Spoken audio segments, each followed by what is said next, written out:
Been invited here to your lovely school as part of an initiative by the Barrowby and Grantham Book Club and linked to the Red House Book Award.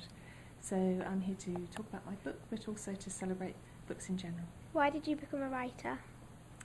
I think it chose me rather than me choosing it. Even when I was little, I had to write things down. I wrote poems when I was 5 and stories when I was 10. And even though I tried to do sensible things like journalism and public relations, in the end it claimed me and I just had to write creatively full time. Where do you get your inspiration from? I think inspiration comes from lots of different places. I think it comes from the people that you know, the people you observe, the things happening in the world. My first book, Deeper Than Blue, was inspired by a real life event.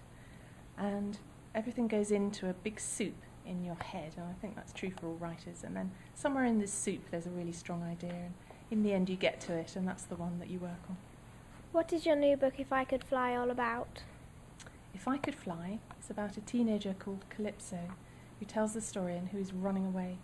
And when we meet her, she's in fear of her life, she's running from home, she has a pain in her side, she can't remember what she's running from.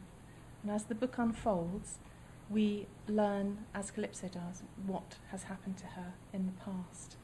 And it's a slightly scary political scene. There are bad things happening in the country. So she's at risk, she's on her own, and she has to learn to survive.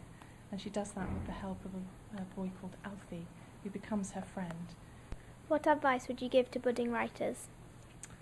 I would say begin, because people make lots of excuses and they don't begin.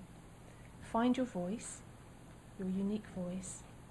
Work out what kind of writing it is you want to do, whether it's stories or poetry or plays or writing for telly or film or blogs on the internet, whatever it is, and write and write and write and write until it becomes a way of life.